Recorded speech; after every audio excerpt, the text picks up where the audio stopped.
Lillian was afraid. And it's Ace Detective Paimon time! Having been selected out of the blue, Lillian panicked. Her panic only intensified after she entered the tunnel and had water poured on her head. So she kicked the door open, producing the thud we all heard. Hearing the commotion, Cowell leapt into the tunnel, only to discover that Lillian had not dissolved. He did not know that Lillian was not from Fontaine, but was a thief who made her way in by stealing a ticket. Mistakenly believing that the water from the primordial sea needed time to take effect, he tried to force Lillian back into the box.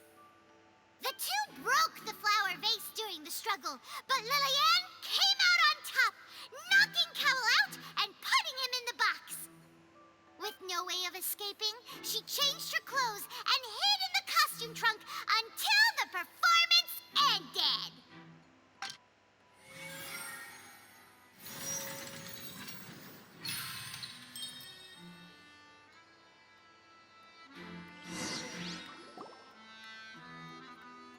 She knew that she would have to go through guard inspection if she tried to leave afterward.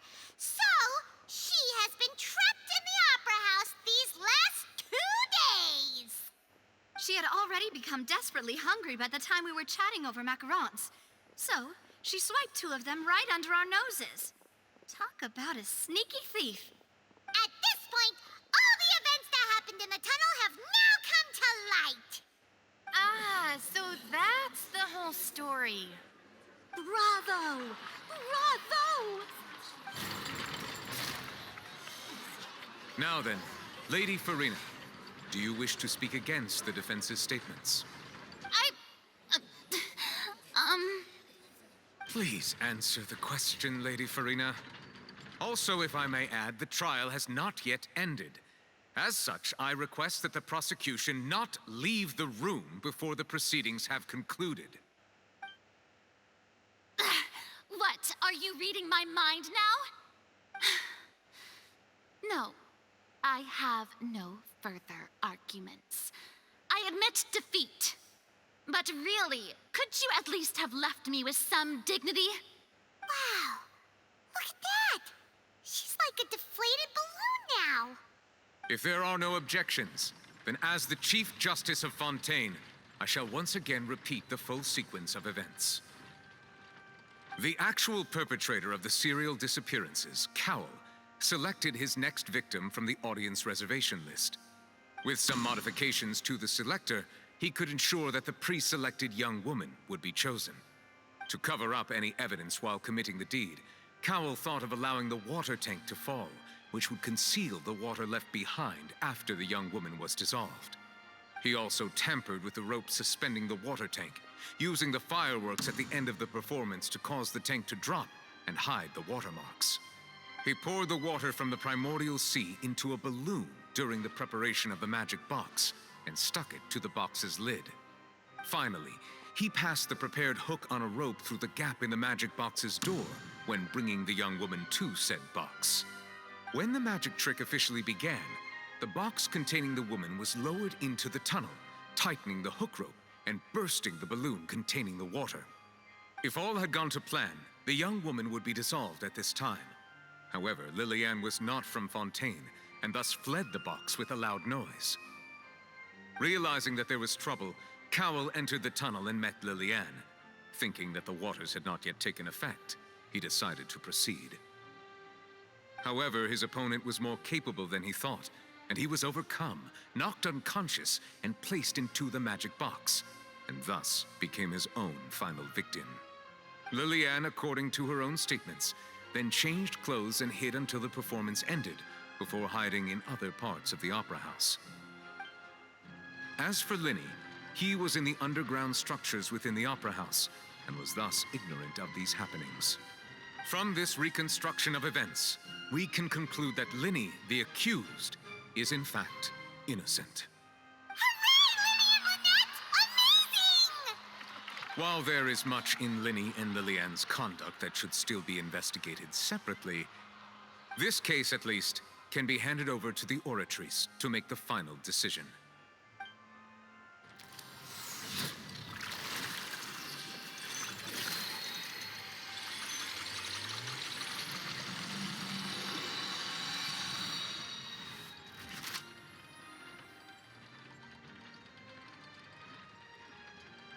As such, Linny and Lynette are officially declared not guilty.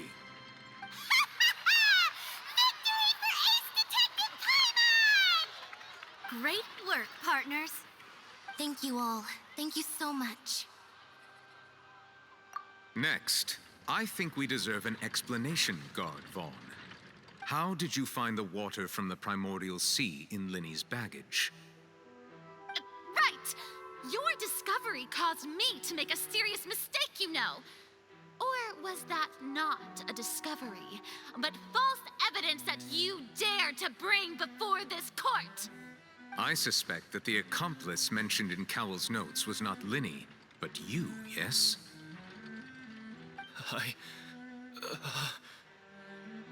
I'm sure you know what you must do to lessen your sentence.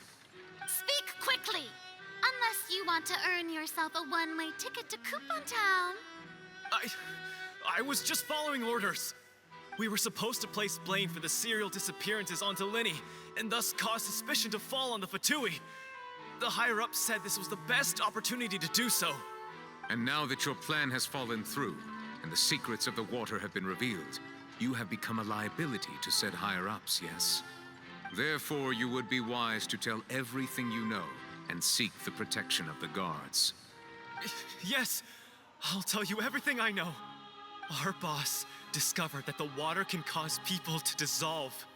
It can also be made into a potion, which when extremely diluted, can cause people to experience unforgettable exhilaration. We've been in this business for a while now, and have made decent mora off it. The disappearances were also the boss's idea. I mean, this is the boss we're talking about. The...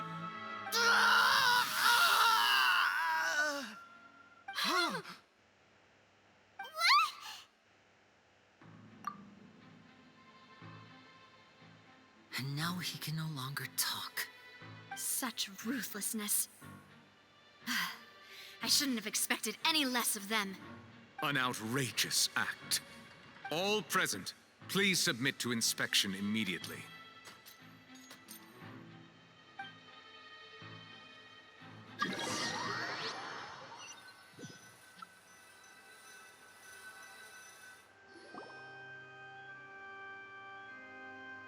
So, we're just going back now? That's true, but...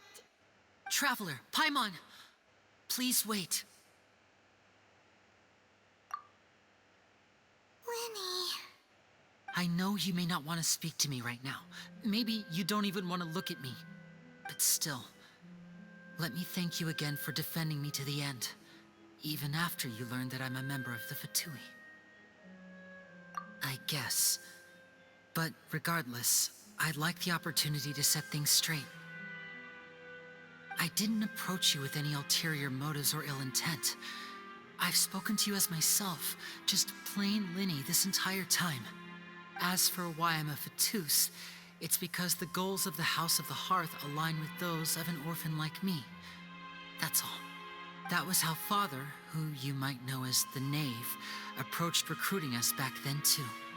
The Knave? The one who controls the House of the Hearth? She's your father? That's right. And since we're here, I was wondering, would you mind hearing a story? It's about my past. Back when our parents first died, Lynette and I were left wandering the streets.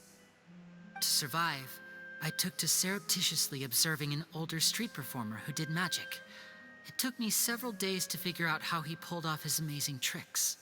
I took my sister through several streets until we found a crowded corner, and we began to perform magic tricks there. To my surprise, we proved to be pretty popular, and we could at least stop worrying about where our next meal would come from for a time. But I didn't want my sister to remain a street rat together with me forever. Before long, an aristocrat came to me and claimed that he wished to take us in after watching my performances. So you went from orphans to nobility just like that? That was how we felt at first, too. As if fate was on our side and we could say goodbye to those painful days. But I gradually discovered that while we were called foster children, he was really after my talent for magic tricks. He would constantly take me to all sorts of banquets to garner attention, which he would then use to expand his social circles. That doesn't seem too bad either. Better than roaming the streets at any rate. It took a while for me to realize just how dark his heart really was. After one particular performance at a banquet, I discovered that Lynette was not on the same return vehicle as me. I waited a long time after we returned home, but she did not come back. I went to that noble's bedroom and asked him about her whereabouts. The answer he gave me was, she caught the eye of the most eminent person at the banquet, so I sent her over as a gift. I mean, you'll be able to perform your magic regardless of who your assistant is, yes? Oh no. So he was gonna... But wouldn't Fontaine's laws deal with such people? As far as outsiders are concerned, this is a relationship akin to adoption or foster care, and they have their ways of escaping the eye of the law. I managed to ferret out the location of the mansion of that so-called eminent person and hurried through the night. But by the time I leaped over the walls, avoided the guards, and made my way in, all I saw was the moonlit ground covered in blood, and the knave standing there in the darkness. So, she'd already taken care of that guy. That's right. She had rescued my sister before she could come to any harm, and had even discovered several girls hidden in a basement, all of them orphans. Father, I mean, the knave, might have seen something in me, and so she made me an offer. The House of the Hearth welcomes you, for your interests align with ours. Here, none will ever betray you. Indeed, betrayal shall never be permitted here. I was hesitant to trust her. I mean, I had just been betrayed by nobles. But she was also quick to destroy the noble who had taken us in at first, giving us back our freedom. Oh, so that's how the two of you joined the House of the Hearth. She has her own plans. She has gained permission from the Sarita to first use the Gnosis' power once she obtains it. She plans to use it to find a way to break the prophecy and save Fontaine. So, she believes in that prophecy too? That's right. The whole House of the Hearth is currently working to combat that crisis. Today's case has also proven that people from Fontaine can indeed dissolve into some sort of water, thus further supporting the prophecy. All of us house members here, Lady Arlecchino herself included, are from Fontaine. We won't give up on defending our homeland. To us orphans, the only connection we have left to this world, apart from our family, is our homeland. So, from small deeds like distributing magic pockets to huge schemes like stealing a Gnosis, everything is aimed at dealing with that prophecy. It's all right. I understand. The only thing I can do is relate all this to you. I just hope you can understand that even as a member of the House, I have never stopped making my own decisions, and that I believe what I'm doing is right. If you should need anything at all in the future, feel free to find me.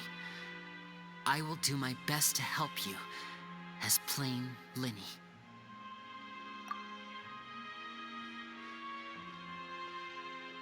Bye, Linny!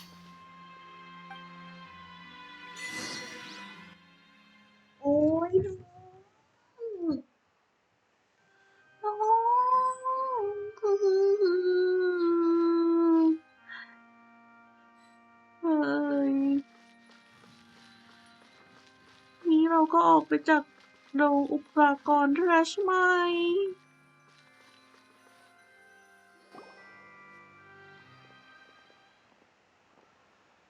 Hey there. What was with the disappearing act you pulled right as the trial ended?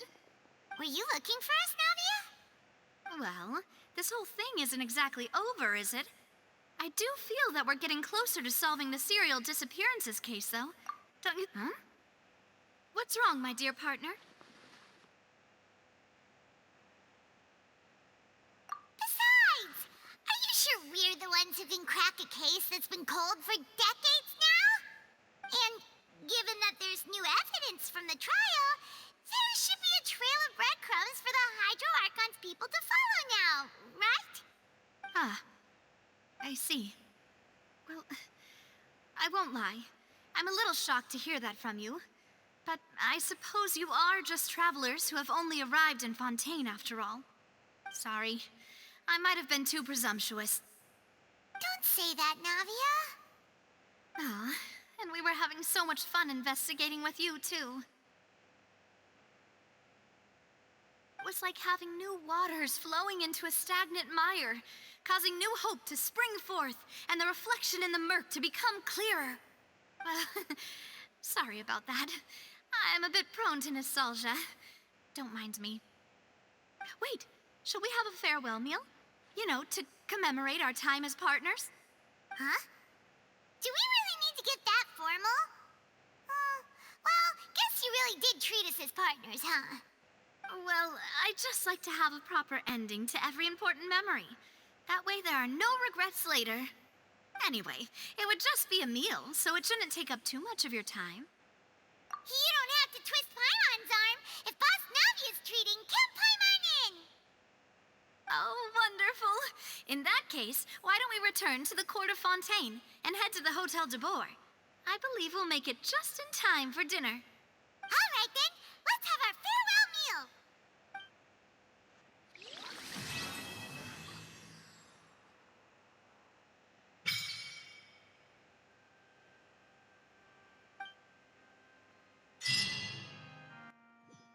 โอ้โหกว่าจะจบได้ยังไง เดี๋ยวไว้เป็นพาร์ทหน้าแล้วกัน เราก็ไปกินข้าวกันเนาะสำหรับพาร์ทนี้ก็ขอจบไว้แค่นี้ก่อน มันน่าจะยาวมากๆเลยอ่ะ อาจจะแบ่งเป็น2 ตอนหรือ3 ตอน ก็ไว้มาติดตามกันนะ วันนี้ลาไปก่อนค่ะ บ๊ายบาย อย่าลืมกดไลค์ กด Subscribe ด้วยนะคะแล้วเจอกันจ้า